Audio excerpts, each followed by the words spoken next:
Bonjour à tous et bonjour à toutes, j'espère que vous allez bien. Bienvenue sur ma nouvelle vidéo sur la chaîne YouTube Exaltech. Aujourd'hui, je vais vous présenter mon cluster Proxmox Safe, ça y est enfin, sur mes trois Lenovo M920Q. Alors, si vous n'avez pas vu la première vidéo, je vous invite à aller la voir, elle est juste en haut à droite. Et ici, je vous présente, en tout cas je vous présente à nouveau, mon HomeLab 2026, donc avec mes trois nœuds Lenovo M920Q où Proxmox est déjà installé, et je vais vous montrer ça étape par étape dans ce lab. Ils sont connectés à des Samsung T5, des petits SSD.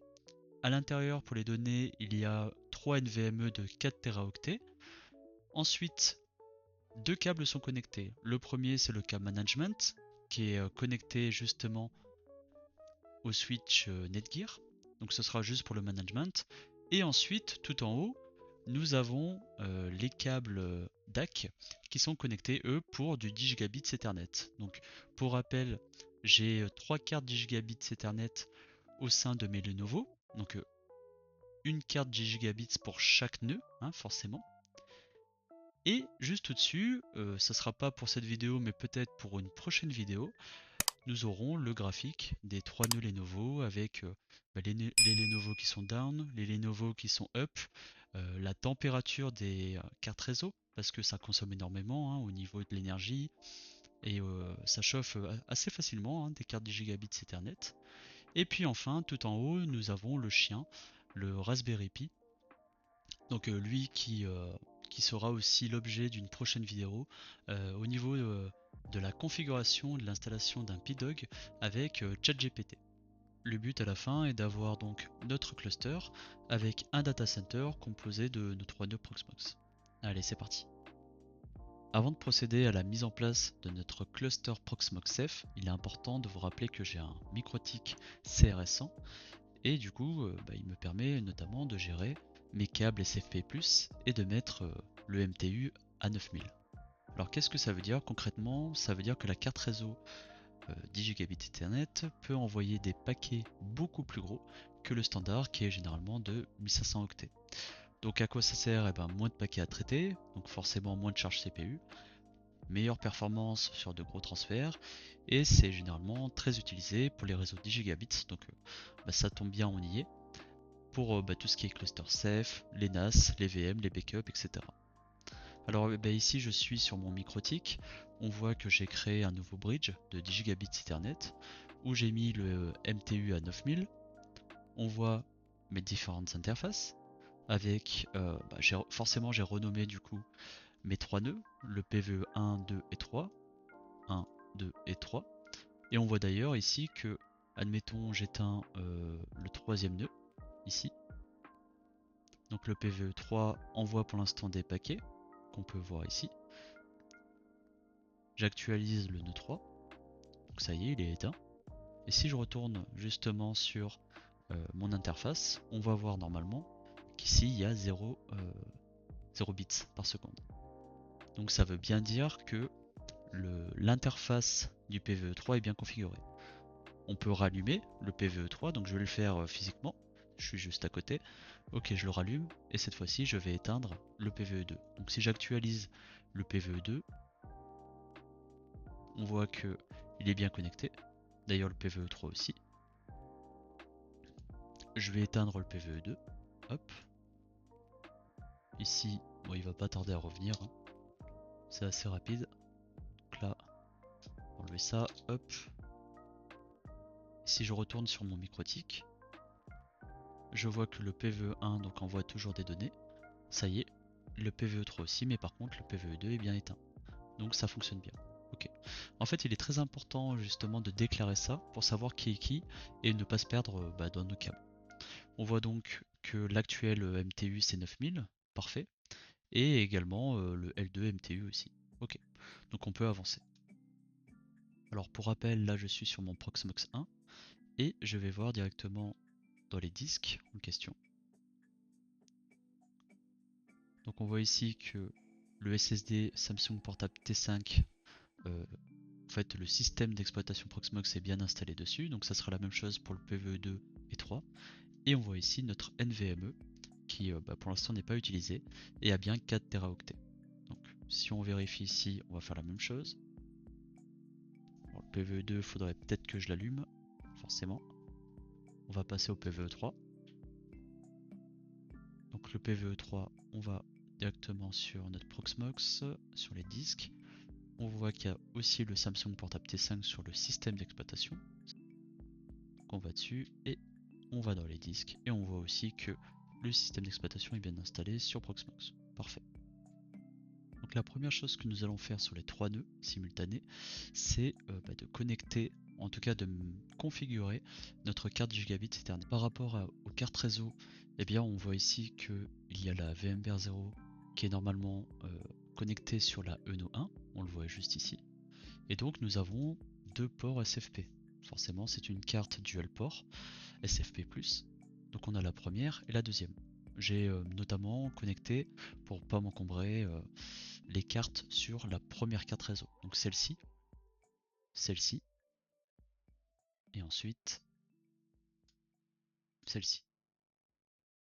Donc la première chose que je vais faire par rapport à ça, c'est de cliquer sur ma première carte, de cocher le Auto Start et de mettre le MTU à 9000. Et je fais OK. Je peux maintenant appliquer la configuration. Et là, on voit bien qu'elle est active. Donc ici d'ailleurs, si je fais le Auto Start, je fais OK, Apply. Normalement, donc je vais procéder à la même chose sur le PVE2. Auto Start et on va mettre le MTU à 9000. J'applique la configuration et le PVE3. Auto Start et je mets le MTU à 9000.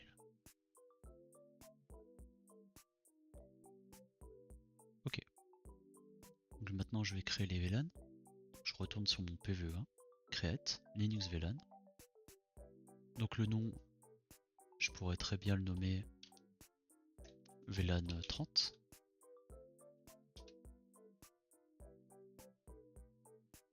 Ou quoique je pourrais très bien le nommer de cette manière. Mon réseau sera 192.168.30.251. Pas de gateway, pas d'IPv6, mais par contre le MTU sera 9000. Et on peut faire create. On applique la configuration. Et je vais faire la même chose sur le PVE2 et PVE3. 30.252 pour le PVE02. J'applique la configuration. Et on va faire la même chose pour le PVE03. 192.168.30.253/24. Ok, on est bon. Et le MTU à 9000. Et on applique. Maintenant, on va mettre une carte réseau pour les connexions réseau des machines virtuelles. Donc on va faire un Linux Bridge. VMware 1, on reste comme ça. Et par contre ici, on va mettre ENP 1S0F0. Donc finalement, c'est le nom de votre interface réseau, comme tout à l'heure. Sauf qu'ici, on va lui dire que ça va être un VLAN Aware. Alors qu'est-ce qu'un VLAN Aware? Eh bien, ça nous permet d'étiqueter des VLAN et de trunker en fait les VLAN en question. Donc ici, on met bien le 9000, parfait. Et ici, on peut laisser par défaut, comme ça. On fait create. On applique la configuration et pareil, je vais pas vous le montrer, mais je vais faire la même chose sur PVE2 et 3. Ok, alors c'est intéressant que j'ai cette erreur, je vous explique. J'ai voulu faire depuis 30.253 pinguer vers 30.252. Donc finalement, depuis le PVE03, j'ai voulu pinguer depuis le PVE02 sur le VLAN 30. Sur le VLAN qui va servir pour le Proxmox Ceph, pour notre cluster hyper convergé. Bon, ça n'a pas marché. Pourquoi? Eh bien, j'ai essayé de débugger et je me suis dit, mais c'est quand même bizarre parce que tout est branché, enfin tout est branché, tout est bien configuré en soi, j'ai bien configuré mes cartes réseau, etc. Mais ça fonctionne toujours pas. Eh bien, il y a une commande qui vous permet de savoir si vos câbles sont bien connectés, sont bien branchés. Si je retourne là-dessus et que je fais un IP link show et ma carte réseau en question, celle que j'ai configurée et associée pour le VLAN 30. Je fais Enter. On voit ici qu'elle est down. Ok. Je vous rappelle que j'avais deux cartes réseau. Une carte 10 Gb Ethernet dual port. Donc la deuxième se nomme F1. Donc là, la F1 est down et la F0 est down. Ok. Ce qui est bizarre, c'est que dans le network, la F0, je l'ai bien mis en active. Donc s'il est un down, ça veut dire que le câble n'est pas branché. Ok. Ce qu'on va faire, c'est pas grave, on va faire un auto start sur la F1. On va le mettre en 9000 pour l'instant.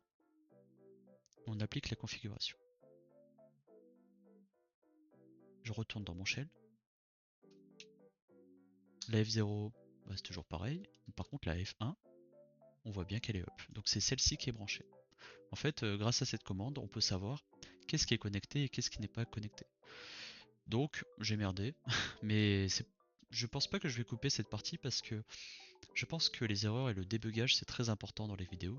Ce que je vais faire maintenant, c'est que je vais changer tout ça. Donc celle-ci, hop, ok, appliquer. Je pense que je vais redémarrer le serveur après. Le Linux, le nom, on va changer le nom, donc je pense que je vais carrément la supprimer et je vais faire un peu de ménage. Et ensuite, je retente de pinguer tout ça. Ok, donc en vérifiant un petit peu mon home lab physiquement et puis mes cartes réseau, etc.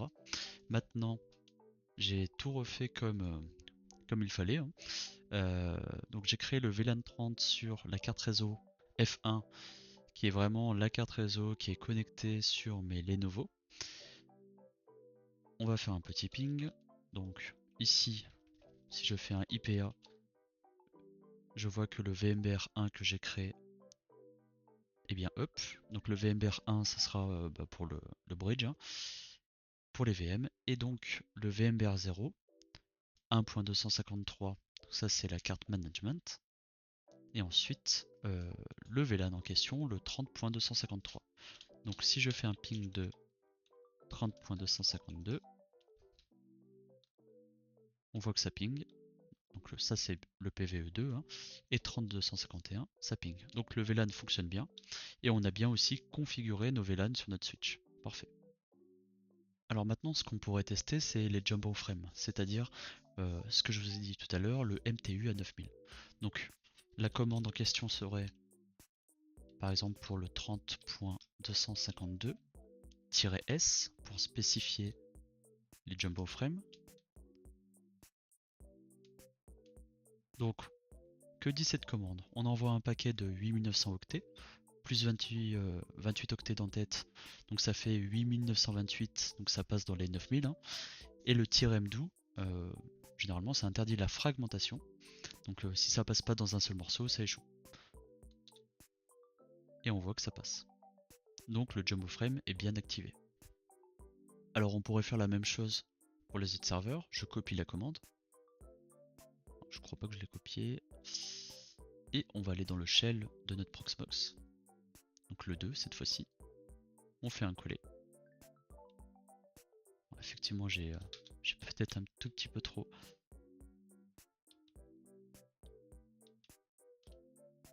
Alors on pourrait faire la même chose avec le PVE2. Donc, cette fois-ci on va pinguer le 251. Ok. Donc les paquets à 9000 fonctionnent bien. Également 253. Ok. Donc les paquets à 9000 fonctionnent bien. Maintenant on va pouvoir créer notre cluster. Je vais donc cliquer sur Data Center, le cluster, et nous allons créer notre cluster. Je vais par exemple l'appeler cluster Exaltec. Et on va prendre la VMBR 1, enfin la VMBR 0. Ok. C'est ok, la tâche c'est bien faite. On peut fermer. Alors maintenant, pour que PVE2 et PVE3 puissent rejoindre le cluster, on va cliquer sur Join Information et on va copier cette information. On va maintenant aller sur le PVE2, Data Center et le cluster. On va rejoindre le cluster et on va coller l'information que nous venons de copier. Ici, c'est une sécurité. On va mettre le mot de passe en fait route de notre PVE1, donc de notre Proxmox 1. Et ensuite, on peut cliquer sur Join Cluster. On voit ici Data Center, Cluster Exa. Et on va faire la même chose du coup pour le PVE03. Donc ici, on a tout simplement à aller dans le Data Center, comme tout à l'heure, le cluster, Join Cluster et copier-coller. Alors, copier cette information et coller. Comme tout à l'heure, on met le mot de passe et on fait joindre. Alors ici, forcément, on va avoir une perte de connectivité. Mais si on actualise, on voit que le PVE03 est en train de s'intégrer au cluster en question. Donc c'est parfait. On va donc installer Ceph. On va cliquer directement donc sur le PVE1. Cette fois-ci, plus besoin d'accéder sur nos différents nœuds. On peut y accéder maintenant juste ici. Donc c'est plutôt pas mal. On clique sur Ceph.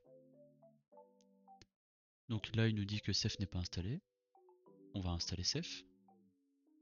Donc ici, on va mettre une no subscription, étant donné qu'on n'a pas payé d'abonnement. Et après, on a juste à cliquer sur installation, faire yes et enter. Donc là, c'est en train d'installer Ceph. Une fois que c'est fait, on peut faire next. Et c'est ici que nous allons configurer notre 30.251, donc le réseau Ceph. Donc c'est bien la carte 10 gigabits Ethernet. Donc on met bien le nombre de répliques à 3 et le minimum 2, étant donné que nous avons 3 Proxmox. Et on peut faire next. Ok. Et on fait finish. On va faire la même chose sur notre PVE2. On clique sur Install Ceph, No Subscription, et on peut faire Start. Il va directement dans l'installation. Donc il va prendre les paquets en cours, comme tout à l'heure. Et on peut faire Yes. On va créer le monitor pour PV2. Ok, donc je rencontre un petit problème. Quand j'essaie d'installer Ceph, j'ai essayé d'installer Ceph sur mes nœuds en question. Et lorsque je vais sur Ceph, après la fin de l'installation, sur le PVE2, je n'arrive pas à communiquer. Idem sur le PVE03. Je n'arrive plus à communiquer non plus. Vous voyez.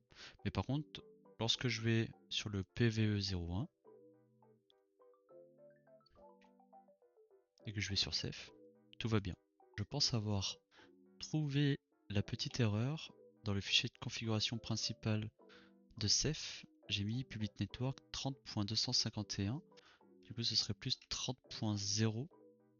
Alors après avoir passé du temps à débugger le problème, je pensais vraiment que ça venait du cluster Ceph et j'ai fait pas mal de manipulations pour être honnête, je vais pas tous les enregistrer, mais j'ai compris pourquoi ça fonctionnait pas. Alors, c'est vraiment dû au réseau, donc si vraiment vous n'êtes pas intéressé par cette partie, vous pouvez skip, mais c'est plus au niveau du réseau. Pour vous expliquer un petit peu, quand je fais un ping sur 30.252, ça passe, et ce ping, je mets le paquet de 8972, donc 9000 octets. Sur le nœud où je n'ai pas encore débugué, donc c'est le 30.253, donc le Proxmox 3, on voit ici que ça passe pas du tout. En fait là, ce qu'on est en train de faire, c'est qu'on est en train d'envoyer un paquet à 9000 octets, ok, sauf que on a mis un VLAN, dans notre réseau Ceph, donc notre réseau 30.253. Le VLAN, il fait 4 octets. Donc ce qu'on est en train de dire à notre, finalement, c'est notre microtique, on est en train d'envoyer un paquet à notre switch, et étant donné que de base j'avais mis 9000, vous voyez, au niveau du MTU, il s'attend à un paquet à 9000. Sauf que là, ça fait 9004, ce qui est beaucoup plus gros que le 9000 qui était limité. Et si sur l'interface 3, donc c'est le Proxmox 3, donc si sur le Proxmox 3 Le L2 MTU, je le passe à 9214. Je fais Apply et OK. On voit que ça passe tout de suite. Donc je vais pouvoir, sur le PVE02, continuer à ma configuration de mon cluster safe. Donc le monitor, c'est OK. Maintenant, on va aussi faire le manager. OK. Donc c'est parfait. On va faire la même chose pour le PVE03. Create, create. Donc on est bien en monitor. Et ensuite en manager. Parfait. Alors maintenant qu'on a fait les cerveaux, hein, tout ce qui est monitor, manager, maintenant il nous faut les bras, donc les OSD. Ce qu'on va faire, c'est qu'on va transformer nos disques physiques, donc les 4 Teraoctets en question, en stockage partagé. Alors la première chose qu'il faut faire, c'est surtout que nos disques soient totalement vides. Donc nous allons aller dans le disque, juste ici, et vider le disque. Ok, pas de partition, c'est parfait. On va également faire pour le PV2 et ensuite le PV3.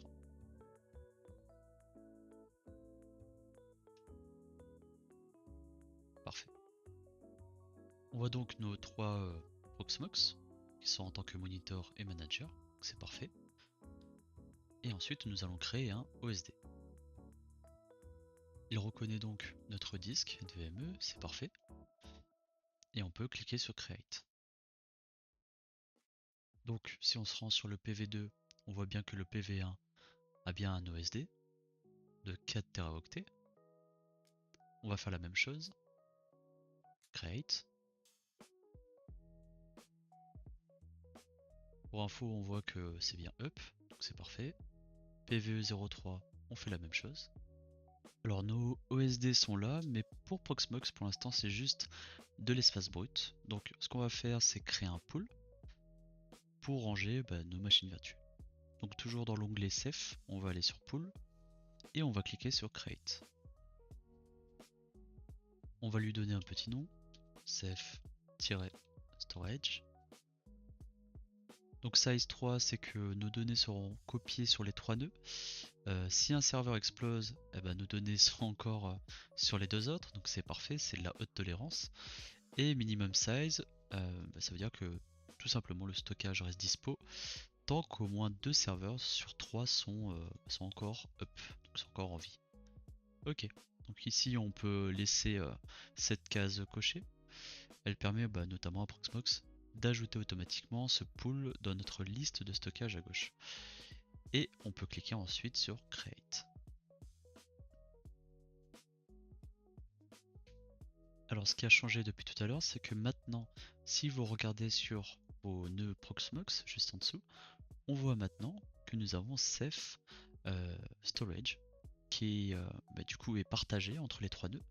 Donc on voit qu'on a 4 Teraoctets, hein, forcément. Malheureusement ça double pas, parce que étant donné qu'il utilise les disques existants de chaque Proxmox, eh bien on est juste limité à notre disque de 4 Tera, mais c'est déjà pas mal. Si on retourne sur PV2, c'est pareil, et PVE3, pareil aussi.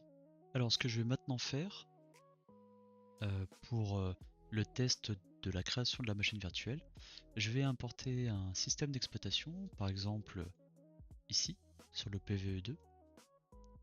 On va prendre directement un Windows Server 2025. Donc j'ai bien importé l'ISO. Et je vais pouvoir créer ma machine virtuelle. Donc admettons, je la crée sur le nœud 2, hein, peu importe. Windows Server 2025. Start about. Next. Donc l'ISO en question, c'est bien celui-là. Ça va être du Windows et du 2025. Parfait. Au niveau du TPM et du Story Storage, je vais mettre Safe Storage et ça aussi. Parfait. On peut faire Next. Au niveau du disque, on va mettre 70 Go. On va cocher la case SSD émulation étant donné que nous avons un SSD NVMe. On peut ensuite cocher Discard, ce qui nous permettra de dire ce qui permet à Windows de dire à Ceph qu'il a effacé un fichier et qu'il peut par exemple libérer de l'espace sur les NVMe. Au niveau de la RAM, on peut mettre 4 Go, ça suffira. Au niveau du bridge, je vais mettre VMware 1. Au niveau de la carte réseau, pour vraiment avoir les 10 gigabits, on va mettre du Virtuo.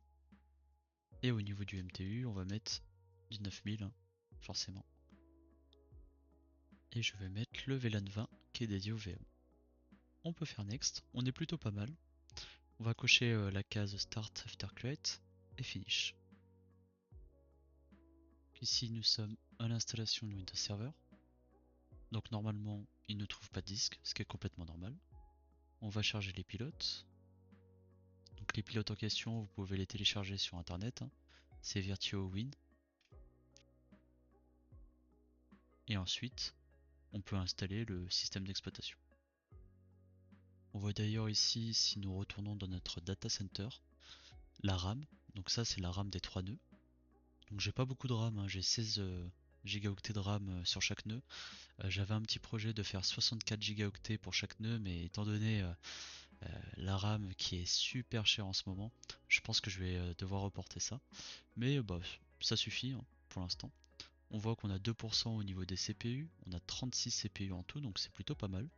Et 16 gigaoctets de disque sur 4 Tera, donc c'est plutôt pas mal aussi. On a maintenant notre machine virtuelle qui a été créée sur le PVE1, le PVE2 ou PVE3, peu importe. Si je souhaite faire une migration de cette machine virtuelle, par exemple sur notre PVE2, donc elle est bien sur le PVE1, je fais migrate, je prends le PV2 en question, et je clique sur migrate. Ok, donc on voit que la migration s'est faite en 5 minutes, c'est plutôt rapide, hein, pour un Windows Server. Mais ce qui va nous intéresser le plus, c'est la haute disponibilité. Donc l'idée c'est quoi? Ça va être, admettons le PVE2 est mort, il est coupé ou alors il est vraiment éteint, en tout cas il est cassé. Et bien l'idée ça va être que la machine virtuelle Windows Server 2025 puisse se migrer automatiquement, sans forcément que ce soit manuel de notre part, hein, sur le PVE1 ou le PVE3. Donc pour ce faire, nous allons dans Data Center, nous allons dans HA pour haute disponibilité, on va créer un groupe, on va cocher tous les nœuds. Donc l'ID ça va être par exemple groupe prioritaire. On pourrait très bien cocher restrict qui en fait oblige la VM à rester sur les nœuds définis. Et no failback, en fait, c'est si le serveur maître revient, la machine virtuelle retournera dessus. Donc en soi, c'est pas vraiment ce qui nous intéresse le plus. Ça pourrait. On pourrait le cocher pour tester au moins cette option.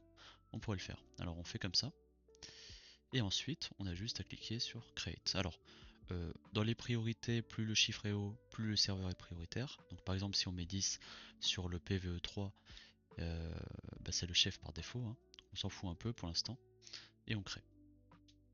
Donc on va aller dans Haute disponibilité cette fois-ci. Prendre la machine virtuelle en question, notre groupe que nous venons de créer. Et ici, on a le request state. Donc on va laisser sur start, en fait ça force la VM à être toujours allumée. Et on ajoute. Donc maintenant, il n'y a plus qu'à tester.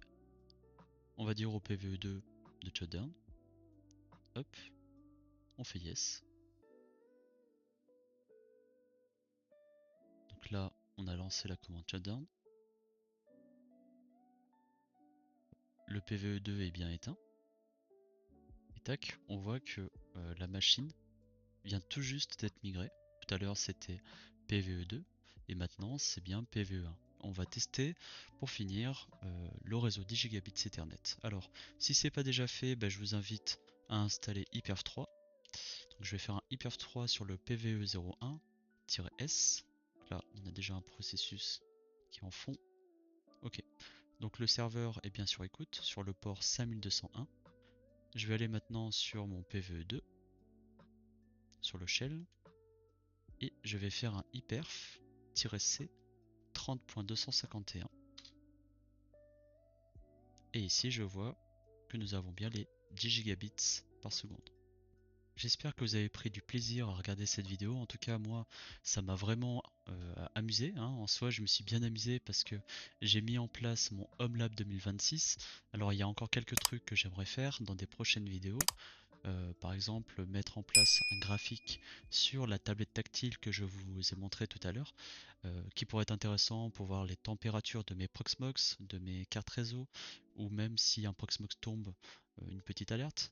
Enfin voilà, en tout cas j'espère que ça vous a plu, n'hésitez pas à liker, à commenter et à vous abonner, ça fait toujours avancer le bousin, et nous on se revoit très vite. Allez bye.